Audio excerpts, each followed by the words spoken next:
বৈষম্য বিরোধী ছাত্র আন্দোলন বা নাগরিক কমিটি জনগণের মনোভাব বুঝতে আসলে সম্পূর্ণ সফল। কারণ বাংলাদেশে আসলে বিপ্লব পরবর্তী সরকার, মাসুদ ভাই আমার শ্রদ্ধেয় অগ্রজ একটি প্রশ্ন করেছেন যে সংস্কার কি নির্বাচনের বিকল্প কিনা।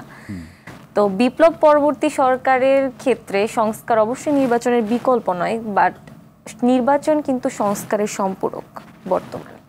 এবং নাগরিক কমিটি বলি বা বৈষম্য বিরোধী ছাত্র আন্দোলন বলি, তাদের নীতিগত সিদ্ধান্ত এবং তাদের বর্তমান কার্যক্রম যদি আমরা পরিচালনা করি, এটি সম্পূর্ণভাবেই স্বচ্ছ এবং অন্যান্য রাজনৈতিক দলের যেই প্রভুত্ব বা তাদের যে দাসত্বের যে ইতিহাস আমরা যদি লক্ষ্য করি, কিংবা তারা তাদের নেতাকর্মীদের ক্ষেত্রে সরাসরি অনেক রাজনীতিবিদরা অপারগতা প্রকাশ করছেন যে তারা তাদের তৃণমূলকে কন্ট্রোল করতে পারছেন না। এই জায়গায় আমি মনে করি সেটি রাজনৈতিক হোক কিংবা অরাজনৈতিক হোক, নাগরিক কমিটি এবং বৈষম্য বিরোধী ছাত্র আন্দোলন এই জায়গায় সফল এবং তারা জনগণের মনোভাব বুঝে জনগণকে সার্ভ করতে পারছে তাদের জায়গা থেকে। এবং আরও মাসুদ ভাইয়ের কিছু প্রশ্নের উত্তরে যদি আমি আমার উত্তরকে একসাথে করি, যে রাজনৈতিক দল যদি খারাপ হয় আমি রাজনৈতিক দলকে ভোট দেব না, এই অধিকার আমার আছে। কিন্তু আসলে সংস্কার শব্দটা, সংস্কার মানে কি শুধু রাজনৈতিক কিংবা অর্থনৈতিক সংস্কার, কিংবা একটি দেশের ফিজিক্যাল স্ট্রাকচার আমি চেঞ্জ করে দিচ্ছি, দেশ রাতারাতিভাবে টেকনোলজিক্যালি খুব স্ট্রং একটা পজিশনে চলে গিয়েছে, সেটি তো নয়। আসলে সংস্কার মানে কিন্তু নীতিগত সংস্কারও, জনগণের মনস্তাত্ত্বিক সংস্কারকেও কিন্তু আমাদের গুরুত্ব দিতে হবে।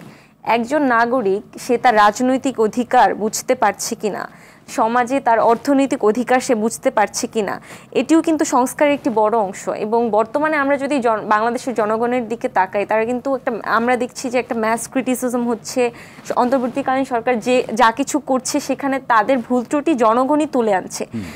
এটিকে আমি মনে করি ভালো, এটি তো সরকারও প্রত্যাশা করছে, এটি খুবই ভালো। এবং এই জায়গায় যদি আমরা দেখি যে অন্তর্বর্তীকালীন সরকার রিসেন্টলি মেট্রো রেলের ক্ষেত্রে বলি বা বিভিন্ন অর্থ পাচার কিংবা সেন্ট্রাল ব্যাংকের রিজার্ভ, বিভিন্ন জায়গায় যদি আমরা তাকাই, তারা কিন্তু তাদের নীতিগত জায়গায় যে চমৎকার এক্সাম্পলগুলো সেট করছে, এগুলো কিন্তু মনস্তাত্ত্বিক সংস্কারে খুবই জোরালো ভূমিকা পালন করবে।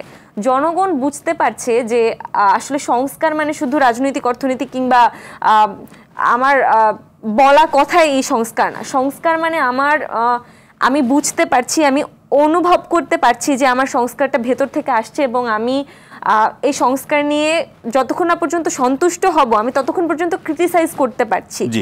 এই জায়গাটি আমি মনে করি এই জায়গায় অন্তর্বর্তীকালীন সরকার সফল এবং নাগরিক কমিটি এবং বৈষম্য বিরোধী ছাত্র আন্দোলন জুলাই বিপ্লবকে ধারণ করে এই বিষয়টিকে সম্পূর্ণভাবে সফলতা দিতে পেরেছে।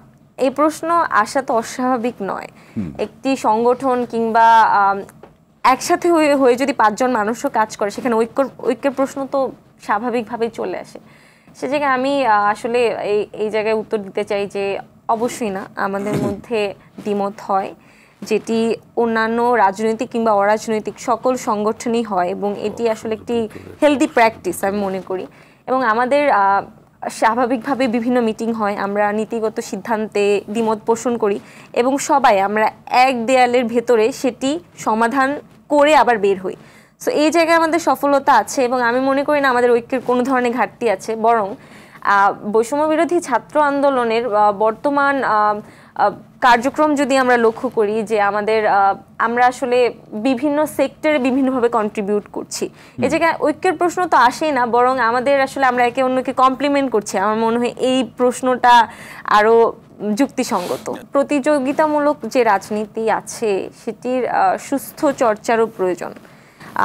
ভুল বোঝাবুঝি, বড় বড় রাজনৈতিক দলগুলো ভুল বোঝাবুঝিকে যদি এমন কোনো পর্যায়ে নিয়ে যায় যে নাগরিক কমিটি কিংবা বৈষম্য বিরোধী ছাত্র আন্দোলনকে তারা তাদের জন্য থ্রেট মনে করে এবং তারা এমন পদক্ষেপ এবং এমন কোনো বার্তা তারা সমাজকে দেয় যে বৈষম্য বিরোধী ছাত্র আন্দোলন কিংবা নাগরিক কমিটির সাথে তাদের এই ধরনের বিরোধ, এটি আমি মনে করি অন্তর্বর্তীকালীন সরকারের সফলতার একটি অন্তরায় এবং বাংলাদেশের আগামীর গতিপথ নির্ধারণে এটি বড় একটি বাধা।